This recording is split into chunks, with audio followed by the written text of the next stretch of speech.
What happens when you mistake the steady hum of contentment for the drone of boredom?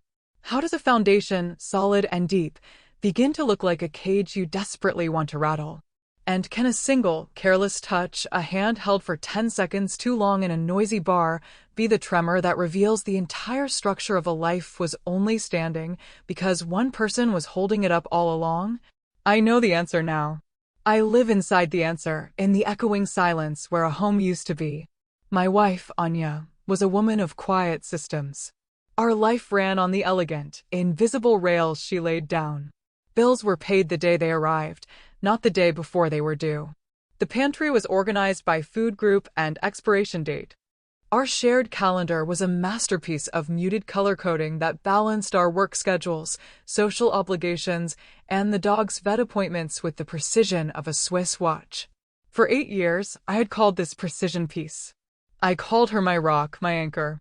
I told my friends, with a kind of performative pride, I'm the chaos, Anya's the calm. We balance each other. But lately, the balance had started to feel like a weight. Her calm felt like indifference. Her efficiency felt like a lack of passion. I started to crave a disruption, a little bit of manageable chaos to remind her that I was the exciting one, the one who brought the spark. I told myself it wasn't about hurting her. It was about waking her up. I wanted her to worry a little, to fight for me, to show me that same desperate, all-consuming love we'd had in the beginning, before the systems took over. I wanted to see a crack in the serene facade. I just never imagined I would be the one to bring the whole wall down. The opportunity presented itself on a Thursday night.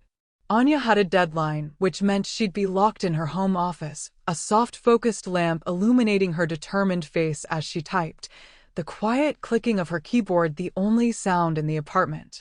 Don't wait up for me, she'd said, kissing my forehead, her mind already on spreadsheets. I should have stayed. I should have made her tea, rubbed her shoulders, and read a book on the couch until she was done. That's what the woman she married would have done. Instead, I called Chloe. Chloe was an old friend, the kind of friend who existed in a state of permanent, vibrant singlehood. She was a walking, talking hit of nostalgia for a life I no longer lived. We met at a downtown bar, a place too loud and too crowded, shimmering with the kind of manufactured energy I'd been craving. The drinks were strong, the music throbbed through the floor, and Chloe was, as always, effusively complimentary. She loved my new haircut, my blouse, the story I told about a difficult client at work. She made me feel interesting. She made me feel seen. We were laughing, leaning close to hear each other over the din, when her hand covered mine on the slick, dark wood of the table. It wasn't a proposition. Not really. It was a gesture of enthusiastic friendship, a punctuation mark on a funny story. But I didn't pull away. I let my fingers rest under the warmth of hers. I turned my hand just slightly, a small, almost imperceptible reciprocation. In my periphery, I saw someone from my office, a woman named Sarah, glance over at our table with a flicker of curiosity. A small, ugly thrill went through me. A story might get back. A rumor might start. A little spark. I told myself that's all I wanted. A spark to warm up the quiet, orderly house I was heading home to. I let her hand stay there for maybe half a minute, a meaningless pocket of time that would come to define the rest of my life.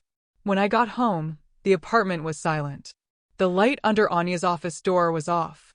I peeked into our bedroom, and she was in bed, a sliver of moonlight from the window tracing the curve of her back as she faced away from me.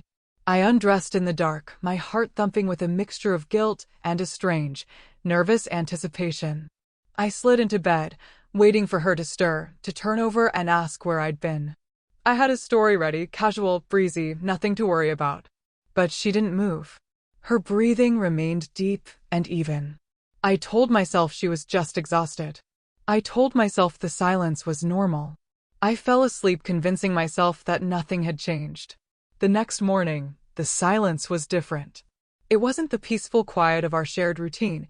It was an absence of sound, a heavy, weighted blanket over everything. Anya was already up, sitting at the kitchen table with her laptop and a mug of black coffee. She looked at me when I entered, a look that was perfectly neutral. Not angry, not hurt, just observant. Morning, I said, my voice too bright. Sleep well. Fine, she said, her eyes already back on her screen. Coffee's fresh. There was no accusation, no cold shoulder. It was something far more unnerving. It was polite distance. For the next few days, this became the new pattern. Anya was a perfect, considerate roommate.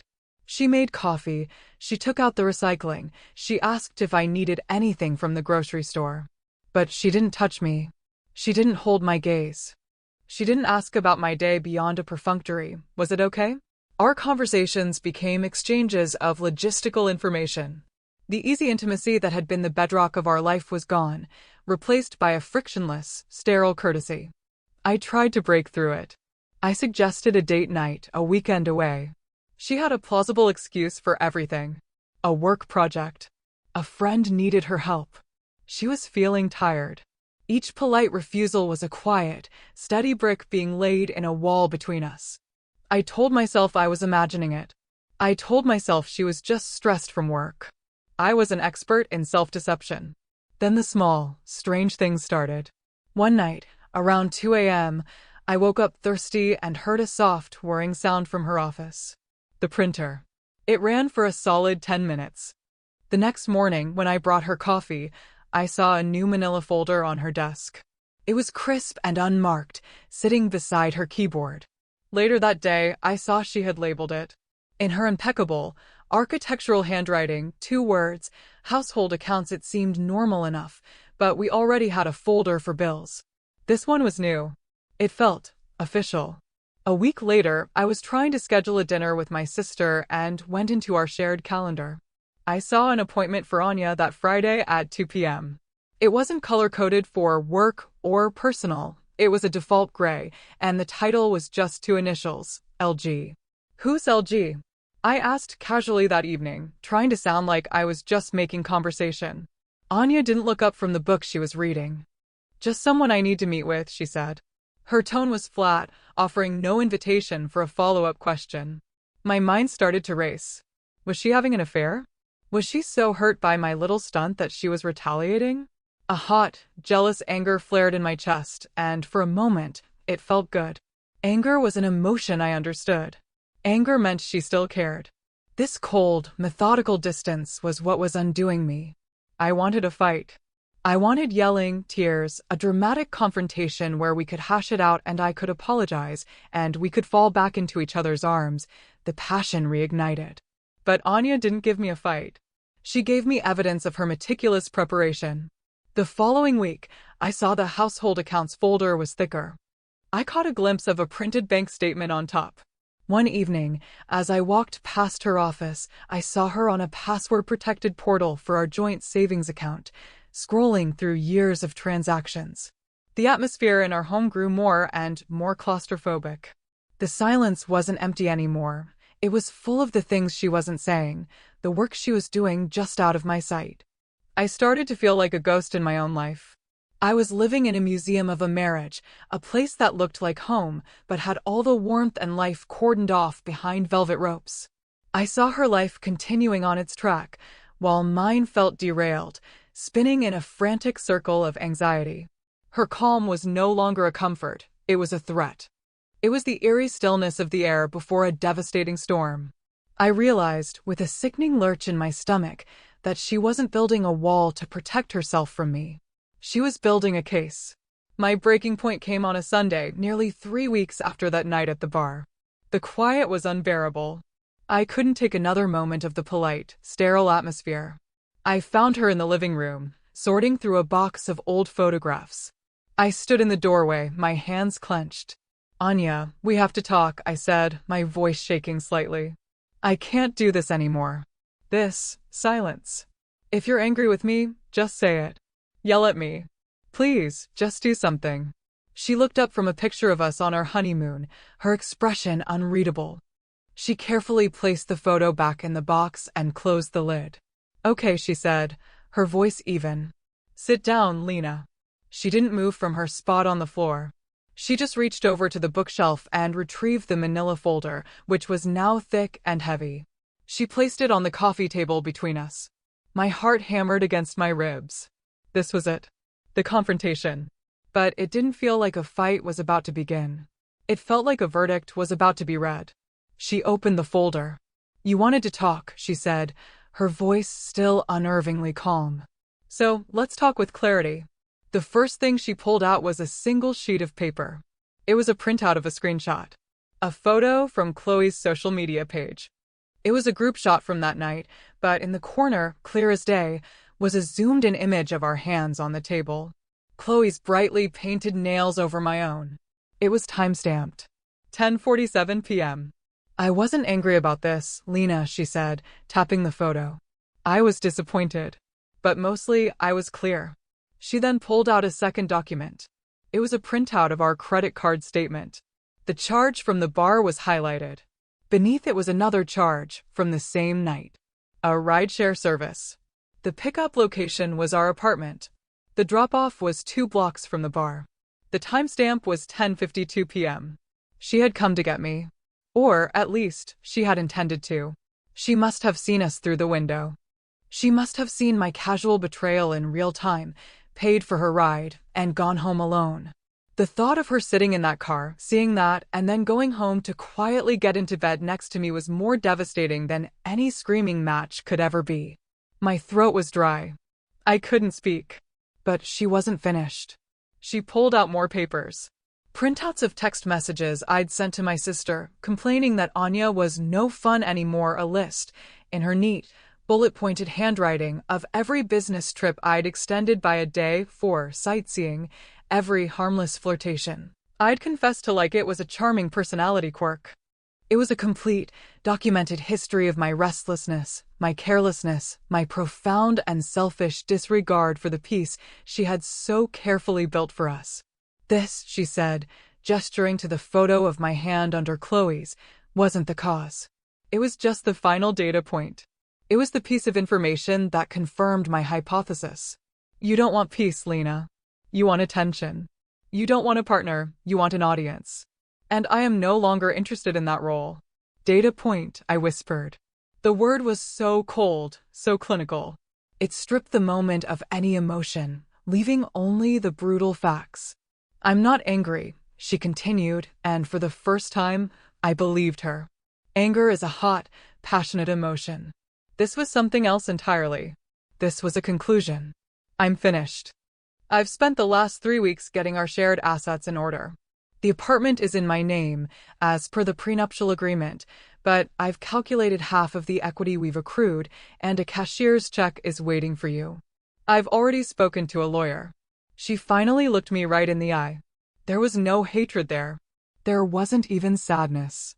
There was just finality. LG, I breathed out, the initials from the calendar clicking into place. Laura Grayson. Anya nodded. She's very good. Very thorough. She said this should be straightforward, since we have no children and our finances are not complicated. She advises you to get your own counsel.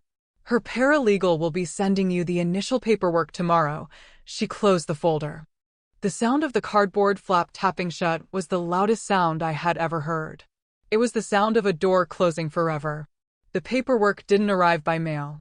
It didn't come via a polite email. It came the next day, while I was having coffee with 2 colleagues in the lobby of my office building. A man in a courier's uniform walked up to our table. "Lena Martin?" he asked. I nodded, confused. He handed me a large, stiff envelope. "You've been served," he said, his voice completely neutral, before turning and walking away. My colleagues stared, their faces a mixture of shock and pity. In that moment, I got what I wanted. I had the attention of an audience. I was the center of a dramatic story. And I had never felt so utterly, publicly, and privately humiliated in my entire life. The spark I had so desperately wanted to create had become an inferno, and I was the only one left standing in the ashes. It's been 6 months. I live in a small apartment across town. It's clean and quiet, but the silence here is different. It's not the weighted silence of Anya's preparations. It's the hollow, empty silence of loss. I filled my life with the noise I thought I craved, nights out, new people, constant distractions.